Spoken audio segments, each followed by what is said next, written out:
एक मैच का रेट क्या है, खिलाड़ी को पैसे कितने मिलते हैं? उस वक्त एक मैच का 4 करोड़ रुपया था फिक्स करने। उसने कहा है आराम ना खेड ते ज्यादा फन्ने खाना बन। मैंने इसको फिर कहा, मैंने कहा पानी पिया ते बाहर जा। उन्होंने कहा बस हमारे साथ मिलके काम करो, नहीं तो तुम्हें भी मार देंगे, तुम्हें तुम्हारी फैमिली को भी मार देंगे। कामन अकमल वगैरह ने इन्होंने बहुत पैसा लेके ये मैच बेचा। मैं ये हल्फन चीज कहता हूँ। हल्फन में ये आप कैमरे के सामने ये रिकॉर्डिंग हो रही है, मैं हल्फन कहता हूँ, और रोजे भी हैं। इस सब जो मैं कह रहा हूँ बिल्कुल ठीक कह रहा हूँ। अस्सलाम वालेकुम नाज़रीन, आप देख रहे हैं उर्दू पॉइंट। मैं हूं फारूक शहबाज बड़ाइच। पाकिस्तानी क्रिकेट में मैच फिक्सिंग कैसे होती है, जुआ कैसे लगता है, बुकीज राब्ता कैसे करते हैं, ये सारे मामला जिनके ऊपर आजकल बहस चल रही है, उन्हीं पर बात करने के लिए साबिक क्रिकेटर जुल्करनैन हैदर साहब के पास हम आए हैं, जिनके करियर के ऊपर भी बड़े सवाल उठे और जिन्होंने बहुत ज़्यादा इंकशाफात किए कि मैच फिक्सिंग के पीछे दरअसल कौन है।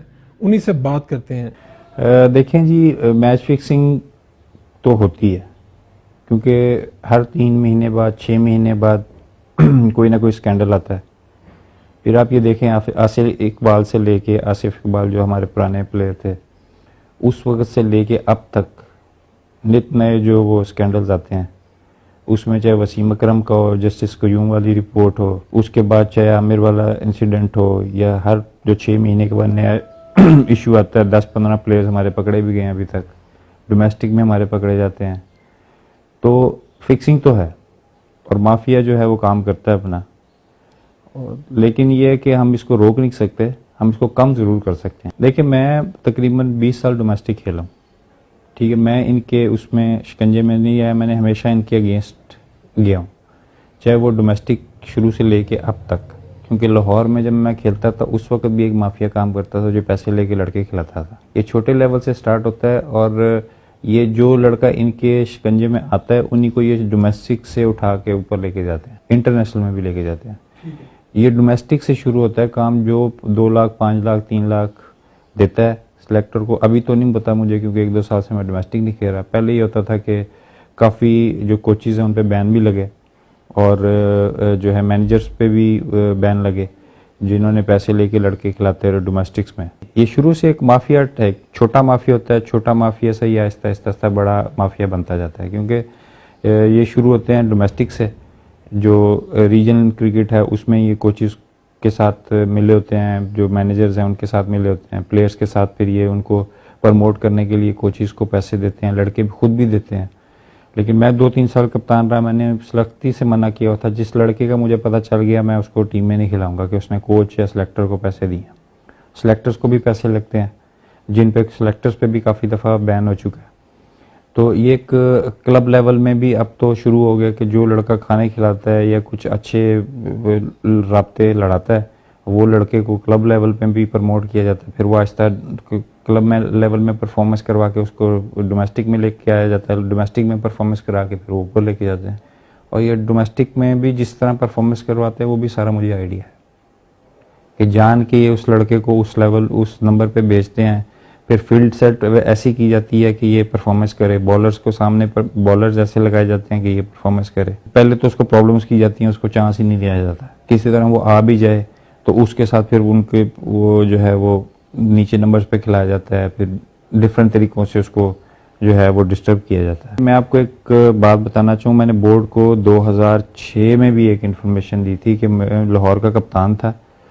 उसमें 1-2 लड़कों को मैं नहीं खिला रहा था क्योंकि वो थोड़े से कंटुटे टाइप भी थे और वो पैसे दे के जो है वो डोमेस्टिक में आए थे सिलेक्टर्स। उस वक्त भी मैं जब कप्तान था मुझे उस वक्त भी धमकियां दी थी इन्होंने कि हम तुम्हें मार देंगे, तुम जो है वो हमें इस बच्चे को चांस दो। उस वक्त भी मैंने बोर्ड को इन्फॉर्म किया, अपने मैनेजर को इन्फॉर्म किया था मैंने, लेकिन उस पर भी कोई इम्प्लीमेंट नहीं हुआ। 2006 में 1-to-1 भी आ जाते हैं, कभी होता है फ़ोन पे तरीके से बताते हैं कि जिस तरह है। 2-3 दफ़ा तो मेरे घर पे भी आए हैं, फिर वो वाले साहब थे वो उन्होंने मुझे रोक लिया सब। तो ये जो है 2006 में मैंने इन्फॉर्म किया, फिर 2010 में मैं वापस आया टीम में। उस वक्त ये होता है सीज़न जो मेरे साथ जो इन्होंने करना शुरू किया वो 2010 में शुरू किया, क्योंकि जब मैं गया टीम के अंदर तो कामन अकमल पे ऑस्ट्रेलिया वाले टूर पे एलिगेशंस लगे थे कि इन्होंने जो कैच छोड़े थे और काफ़ी इंक्वायरी बैठी थी, इजाज अकरानी मिनिस्टर ने बुलाया था सबको, इजाज आकिब जावेद ने भी बयान दिया था कामन अकमल वगैरह के खिलाफ, बाकी जो मैनेजमेंट थी उन्होंने भी खिलाफ बयान दिया था कि कामन अकमल वगैरह ने इन्होंने बहुत पैसा लेके ये मैच बेचा है, ऑस्ट्रेलिया वाला, सिडनी वाला। तो ये सबको बुलाया इन्होंने पूरे बोर्ड को कि जी इस तरह फिक्सिंग हो रही है, ये आप बताएं क्या वजह है। उसमें फिर साथ मैं भी बैठा हुआ था, तो कामन अकमल का कहा कि इसको ज़रा आप थोड़ा सा साइड लाइन करें क्योंकि ये थोड़े इन कामों में इन्वॉल्व हो रहे हैं भाई जो हैं सारे, जी सारे भाई इन्वॉल्व हो रहे हैं। मैं इंग्लैंड में as a second wicket keeper मैं 17वां प्लेयर गया, ठीक है। इस कामन अकमल फिर खेला, सलमान बट वगैरह का, सलमान बट अफरीदी कप्तान था उस वक्त। फिर ये पूरा एक पंजाब वालों का एक 7 लड़कों का ग्रुप था जिसमें वहाँ सलमान बट था, वहाब रियाज था, कामन अकमल था, उमर अकमल था, आसिफ, आमिर, उमर अमीन और एक और लड़का था वो जी, पंजाब की अपनी ग्रुप थी, अफरीदी का अपना ग्रुप था, यूनुस खान ने अपना ग्रुप बनाया हुआ था। ये 2-3 ग्रुप बने हुए थे जिसमें मैं किसी भी ग्रुप में नहीं था, मैं अकेले ही घूमता फिरता था। तो पंजाब से थे, आपको कोई ग्रुप क्यों नहीं मिला? क्योंकि इनका ग्रुप अपना था ना, क्योंकि ये कामन अकमल उस ग्रुप में था ना, वो मुझे कभी अपने उस ग्रुप में नहीं डाल सकते थे क्योंकि वो कामन अकमल, उमर अकमल थे। और नए लड़के को हमेशा ये थोड़ा साइड लाइन करते हैं कि अंदर की खबरें हमारी जो है ना वो बाहर ना जाए। तो मैं किसी ग्रुप में नहीं था, मैं एक ग्रुप में जाता था तो दूसरा वाला नाराज हो जाता था, दूसरे में जाता था तीसरा वाला नाराज हो जाता था। अब मैं समझ नहीं आती थी कि मैं करूं क्या। लेकिन जिस ग्रुप में जाता था ना वो थपकी देता था, दूसरा नाराज होता। अब मुझे समझ नहीं आती थी मैं यार एक को खुश करूं या दूसरे को खुश करूं, क्या ये क्रिकेट खेलने आए सियासत करने आए इधर। तो मैं ये हल्फन चीज कहता हूँ, हल्फन में ये आप कैमरे के सामने ये रिकॉर्डिंग हो रही है, मैं हल्फन कहता हूँ, और रोजे भी हैं। इस सब जो मैं कह रहा हूँ बिल्कुल ठीक कह रहा हूँ। और कोई पूरा पाकिस्तान पूरी जो मैनेजमेंट है हमारी इस चीज को जानती है, बोर्ड भी जानता है। उस वक्त जो थे 3 ग्रुप थे, फिर मैंने पहला मैच कामन अकमल जब था उससे परफॉर्मेंस नहीं हुई, इसने 16 कैच छोड़े 3 टेस्ट में। उसके बाद जो इंग्लिश मीडिया था, पूरी दुनिया का मीडिया था, उन्होंने कहा कि यार Zulqarnain Haider best wicket keeper आपके पास है, यंगस्टर है, उसको आप क्यों नहीं चांस देते। तो उस वक्त जो है फिर इन्होंने मुझे चांस दिया, मैंने पहले मैच में ही 88 किया, वर्ल्ड रिकॉर्ड किया। गिलक्रिस्ट का 16 साल के बाद मैंने रिकॉर्ड तोड़ा।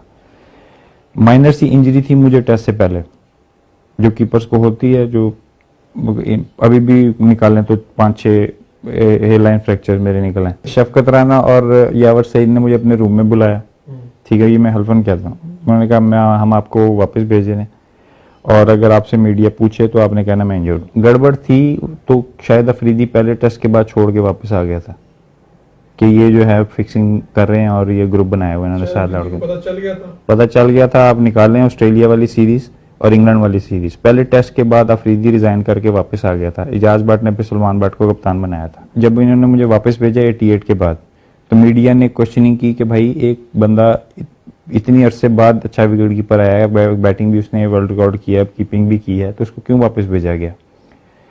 तो मेरे से पूछा गया इंजर्ड हो, तो मैंने फिर दरमियान वाली उंगली निकाल के दिखा दी कि ये मैं इंजर्ड हूँ। तो बाकी लोग समझ गए। फिर अगले मैच में ये पकड़े गए सारे, सलमान बट, आसिफ, आमिर वगैरह सारे उसी सीरीज में पकड़े गए। तो फिर मीडिया ने शोर मचाया कि जुल्करनैन हैदर को क्यों वापस भेजा गया, कि किस वजह से ये जो है एक पूरी मोनोपोली थी, पूरा एक प्रोपोगंडा था, प्रॉपर एक 7 लड़कों 8 लोगों का ग्रुप था जो फिक्सिंग में जिनका नाम आया। जनूबी अफ्रीका के खिलाफ मैच खेलते हुए उमर अकमल ने आपको क्या कहा कि क्या करो? तीसरा वनडे हो रहा था मैच, ये बाहर था, उमर अकमल था 12th मैन, मैच फंसा हुआ था। अब इसको पता नहीं बाहर से किसी ने कहा या क्या इसके ज़हन में आया, मुझे तो कोई समझ नहीं आई, लेकिन सब पूरी दुनिया को समझ आ जाती है कि क्या हुआ। ये तीसरे वनडे में आया, मैच फंसा हुआ था, ये मेरे अंदर आया, उसने कहा आराम ना खेड ते ज्यादा फन्ने खाना बन। उमर अकमल साहब ने गुस्से वाली टोन में, मैं वैसे ही जैसे आया पानी पिलाने, क्योंकि उसको गुस्सा था, बाहर बैठा हुआ था, पानी इसको पिलाना पड़ रहा था, खिलाया इसको रहे, नीचे सारे भाई बाहर हो गए थे। तो मैंने इसको फिर कहा, मैंने कहा पानी पिया तो बाहर जा। ये मैंने उमर अकमल को, इसने जाके लगा दी शिकायत वकार यूनुस को। वकार यूनुस कोच था, इसने अपनी बात नहीं बताई, इसने मैंने जो कही वो जाके बता दी इसने। जो बाद में मैंने कही, पहले इसने जो मुझे कहा वो नहीं बताया। तो वकार यूनिस ने रात को जब मैच हम हार गए तीसरा वनडे, इस वकार यूनिस ने मुझे बुला लिया कि यार ये तुमने क्या कहा। मैंने कहा मैंने तो कुछ कहा ही नहीं, इसने मुझे ये कहा, मैंने इसको आगे से ये कह दिया।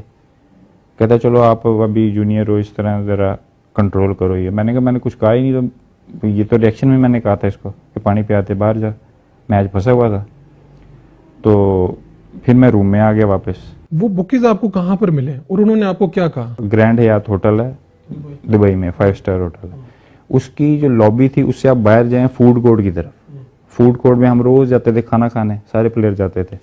उधर 2 बंदे मिले हैं, उन्होंने कहा बस हमारे साथ मिलके काम करो, नहीं तो तुम्हें भी मार देंगे, तुम्हारी फैमिली को भी मार देंगे। 2010 में आपका जो करियर है वो अरूज पर था और आप उस अरूज पे करियर को अपना छोड़ के वापस आ गए, हुआ क्या? चौथा वनडे थोड़ा सा मुझे डाउट लगा कि गेम पड़ रही है। 236 करना था, 113 पे एक आउट था, यूनुस खान आउट हुआ, उसके बाद लाइन लगी। ठीक है, उसके बाद जब मैच से पहले मैं थोड़ा डरा हुआ था कि यार ये क्या सीन है। चौथा वनडे मैंने जिताया, उसके बाद मैं निकल गया वहां से पासपोर्ट लेके। तो जितवाने के बाद ही जब गेम डली हो, जब इस तरह सारा हो, तो उसके बाद फिर मैंने बैग पकड़ा और जाके मैंने प्रेस कॉन्फ्रेंस करी।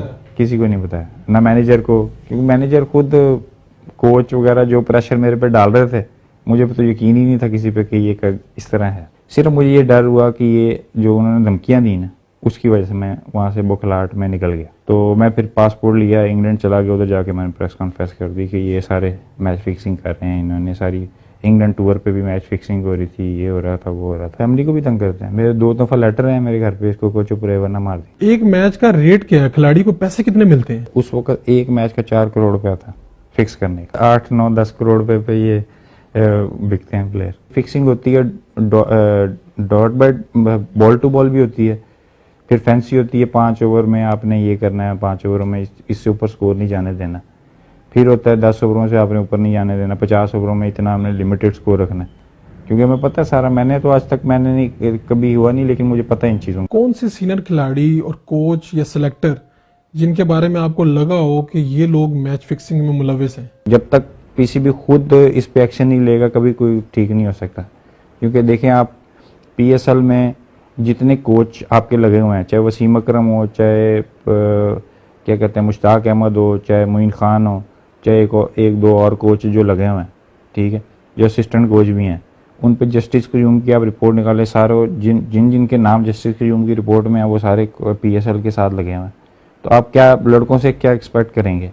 मोइन खान जो ऑस्ट्रेलिया में पकड़ा गया जुआ खेलते हुए, उसको सिलेक्शन कमेटी से हटा दिया गया। अब वो कोयटा ग्लैडिएटर का कोच होगा, जो कोयटा ग्लैडिएटर में प्लेयर होंगे, जो मोइन खान को मिलने आएगा वो प्लेयरों से नहीं मिलेगा? मिलेगा ना, चाहे वो बुकी हो, जो मर्जी हो। तो बाद में प्लेयर्स पकड़े जाते हैं, मैनेजमेंट उधर की उधर है, प्लेयर्स बेचारों पे पाबंदियां लग जाती हैं।